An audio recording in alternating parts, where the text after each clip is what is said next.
Hi everyone, I'm Paul Comodo and welcome to Ghosts of Gloucestershire. Today I'm in the heart of Gloucester in Westgate Street in the haunted city centre outside the Folk Museum, just a stone throw away from today's location. The pub's name comes from the tale of the famous Dick Whittington, the boy who went to London in search of fame and fortune accompanied by his cat. Not only did he find fame and fortune, he would become Mayor of London, and the story of his adventures and exploits remain popular in the UK to this day, particularly during pantomime season. Now let me take you to the pub where it was said to have all begun.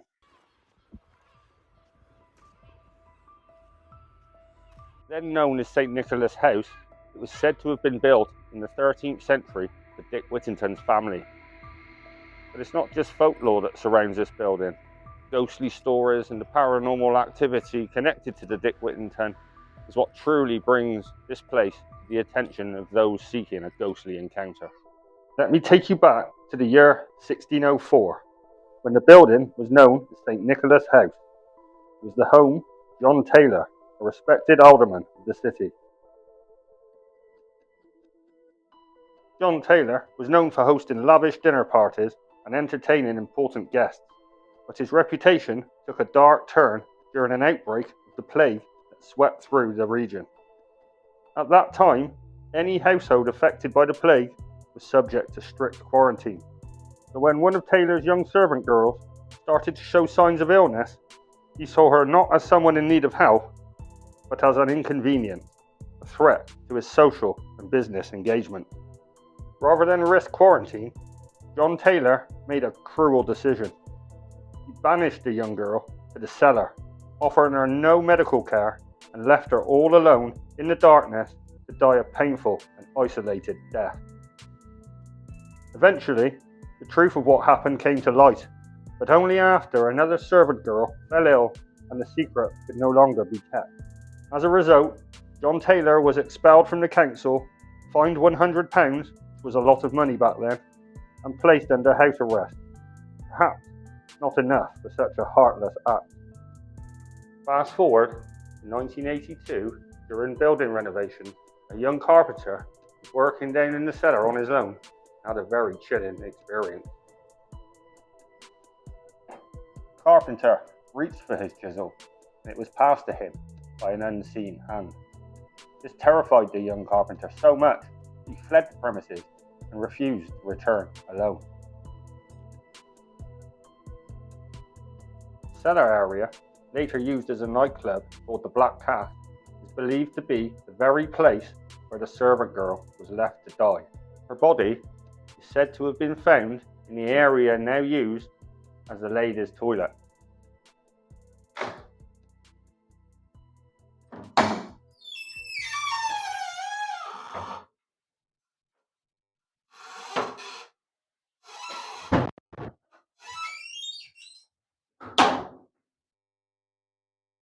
Over the years, during paranormal investigations, public events in the Black Cat area, people have reported feeling sadness and nausea, especially in the women's toilet area.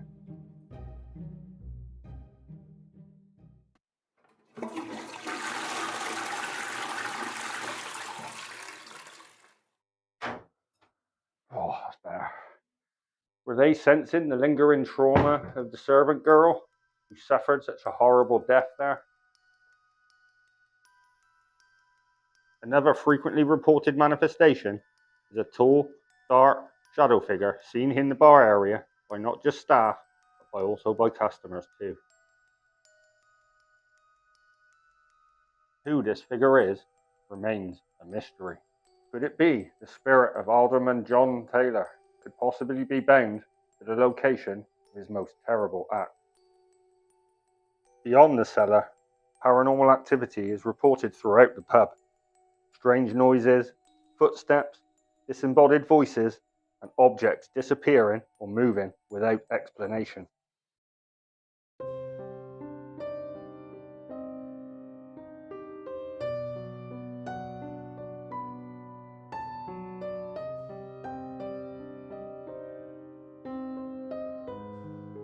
During my investigations here, I experienced many of this phenomena firsthand.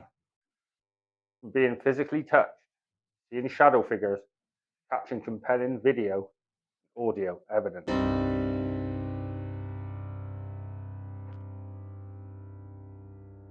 During spirit communication sessions, we believe we contacted the young spirit of the servant girl, and we believe that her name is Emily, and she was only 9 years old. It was down here, in this cellar, where the young Emily suffered a horrible death all alone in the dark cellar of what is now Dick Whittington. The Dick Whittington Pub is more than just an historical building. It's a place where the past still lingers and tragedy still echoes in the shadows. But why not come along to the Dick Whittington Pub and have a paranormal pint? Who knows, maybe Emily will show herself to you. We've had a lovely time at this rather spooky but very friendly pub. And if you would like to know more about the Dick Whittington Pub, their food, the music, the live events, head over to their Facebook page for up-to-date details at the Dick Whittington, Gloucester. And if you've enjoyed this ghost story, please do give it a like and share. And if you'd like to hear more ghost stories from me, then head over to my Facebook page and give me a follow at Paul Cowmeadow. Thanks for watching. Until next time, sleep well, sweet dreams.